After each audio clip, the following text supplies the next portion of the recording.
The date is November 9th, 1997. The Molson Centre in Montreal, Quebec fills with over 20,000 fans and soon becomes heavy with anticipation. Nobody in the packed arena, not even the performers themselves, could have predicted that they were about to witness one of the most controversial moments in professional wrestling history. An incident that would blur the lines between script and reality, forever changing the landscape of the World Wrestling Federation. In the aftermath of what would become known as the Montreal Screwjob, an enraged Bret the Hitman Hart storms through the backstage area, his face contorted with genuine fury. Minutes earlier, he had been competing in what was supposed to be his final WWF match, a championship defense against his longtime rival Shawn Michaels. But something went terribly wrong. The match ended abruptly, unexpectedly, with referee Earl Hebner calling for the bell while Hart was trapped in his own signature move, the Sharpshooter. He hadn't tapped out, he hadn't surrendered, yet somehow he'd lost his title. In the chaos that followed, Hart spat directly in the face of WWF owner Vince McMahon, destroyed television monitors, and carved the letters WCW in the air, a gesture that spoke volumes about the real-world tension bubbling beneath the surface of this scripted sport. This wasn't just another wrestling angle, this was the real deal. But to understand how we got here, how one of wrestling's most respected veterans ended up in this position, we need to go back and examine the perfect storm of circumstances that led to this infamous night in Montreal. The story truly begins in the Hart family's legendary dungeon, the basement of the Hart family home in Calgary, Alberta, where Bret Hart learned his craft under the strict tutelage of his father, Stu Hart. This wrestling heritage shaped Hart's entire approach to the business, one built on respect, tradition, and technical excellence. It's what made him the excellence of execution, a wrestler's wrestler who took pride in never having seriously injured an opponent in his career. By contrast, Shawn Michaels emerged from the Texas wrestling scene, transforming himself from one half of the Rockers tag team into the flamboyant Heartbreak Kid. While both men were incredible performers, their styles, both in and out of the ring, couldn't have been more different. Hart was the stoic traditionalist, and Michaels was the outspoken rebel. This fundamental contrast would prove crucial to the events that would unfold. The year is 1996, and the professional wrestling landscape is dramatically shifting.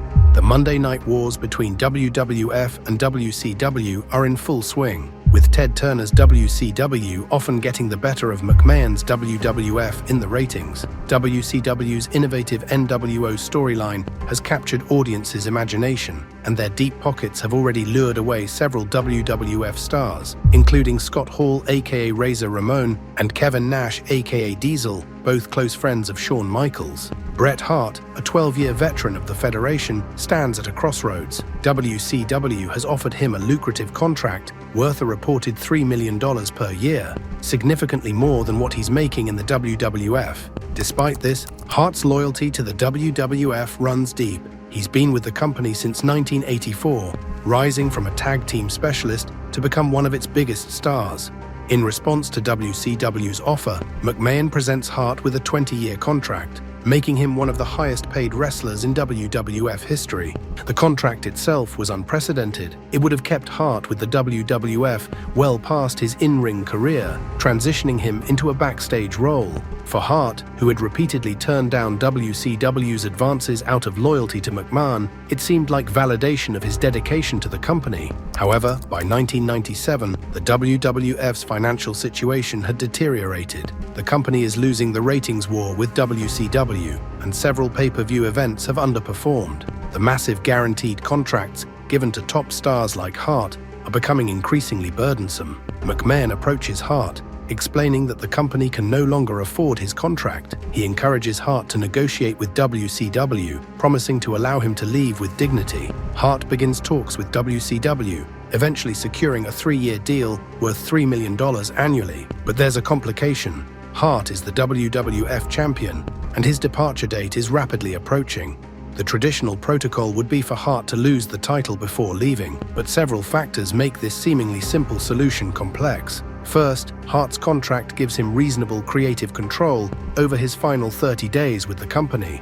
This unusual clause was McMahon's way of ensuring Hart wouldn't be humiliated on his way out, a common practice in wrestling at the time. Second, his scheduled final match is in Montreal, his home country, against Shawn Michaels, a man with whom he has genuine personal animosity. The bad blood between Hart and Michaels had been brewing for years. What started as professional rivalry had evolved into personal disdain. Michaels had made derogatory comments about Hart's family on television, including implications about Hart's relationship with fellow wrestler Sonny. Hart, in turn, had gotten into a real-life backstage fight with Michaels, pulling out a clump of his hair in the process. The tension was so thick that many wondered if they could work together professionally at all. Hart refuses to lose the title to Michaels in Canada, feeling it would be disrespectful to his Canadian fans. The nationalist angle had become a key part of Hart's character, with his pro-Canada stance making him a hero in his home country, but a villain in the United States. Losing the title to an American like Michaels, especially in Montreal, felt wrong to him on both a personal and professional level. He proposes alternative solutions, including losing the title to another wrestler, forfeiting it the next night on Raw, or even losing it to Michaels at a later date in the United States. McMahon initially agrees to these suggestions, even discussing specific scenarios for how the title change could occur. But beneath the surface, McMahon harbors a fear. He remembers how in 1995, Medusa appeared on Nitro and dropped the WWF Women's Championship into a garbage can on live television. The possibility, however remote, of Hart appearing on WCW television with the WWF Championship is a risk McMahon isn't willing to take. The WWF was already struggling in its war with WCW, and such an incident could prove catastrophic. The day of the Survivor Series arrives. The match is scheduled to end in a disqualification, with Hart retaining the title. Multiple wrestlers and officials, including Hart's brother Owen, Jim Neidhart, and Davey Boy Smith, are aware of this planned finish. But McMahon has other plans. In a secret meeting before the event, McMahon meets with Michaels, referee Earl Hebner, and a small group of confidants. They devise what will become known as the Screwjob. When Michaels applies Hart's own Sharpshooter submission hold, Hebner will call for the bell as if Hart has submitted, regardless of whether he actually does. The choice of Hebner as referee adds another layer of betrayal to the story. Hebner had been Hart's friend for years, and this personal betrayal would haunt Hebner for years to come. The match begins normally, with both men delivering their signature moves and telling the story they'd planned. But when Michaels locks in the Sharpshooter, everything changes. Hebner calls for the bell.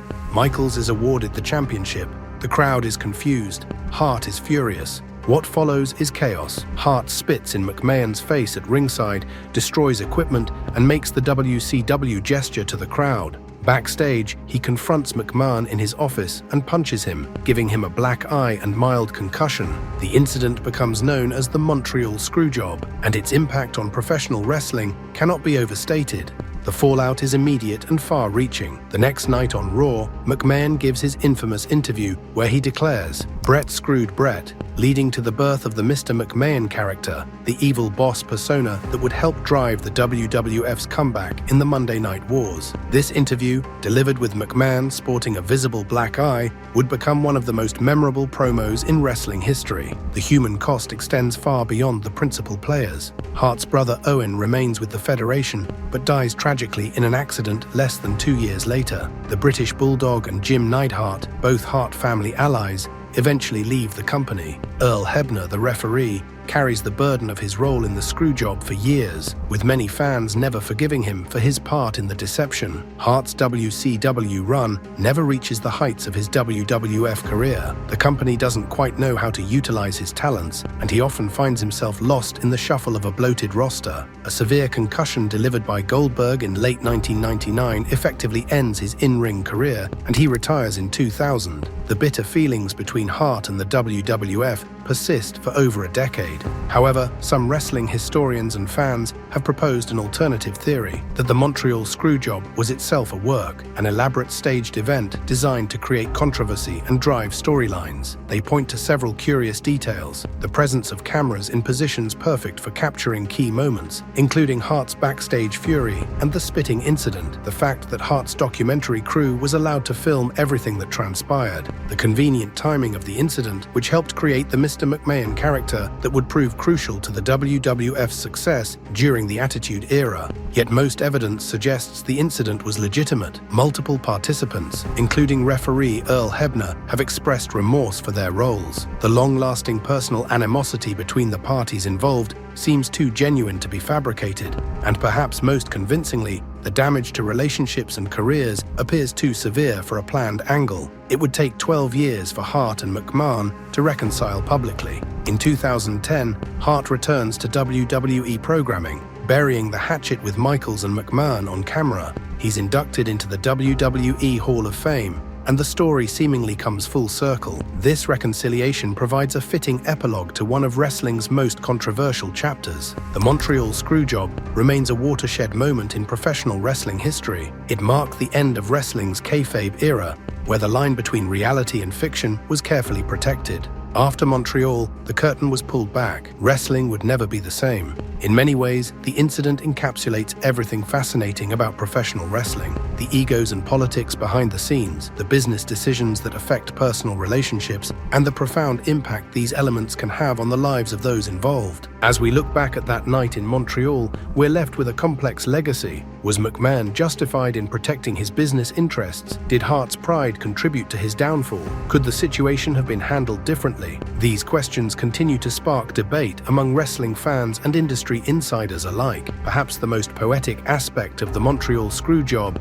is how it transformed from a moment of betrayal into a cornerstone of wrestling lore. What started as a business decision made in desperation became the catalyst for the WWF's most successful period. The Mr. McMahon character, born from the real-life aftermath of Montreal, would go on to create legendary feuds with Stone Cold Steve Austin and others, helping the WWF ultimately win the Monday Night Wars. In the end, the Montreal Screwjob transcends professional wrestling. It's a story about trust, betrayal, pride, and redemption. It's a reminder that sometimes the most memorable moments in entertainment are the ones that cut closest to reality. Thank you for watching.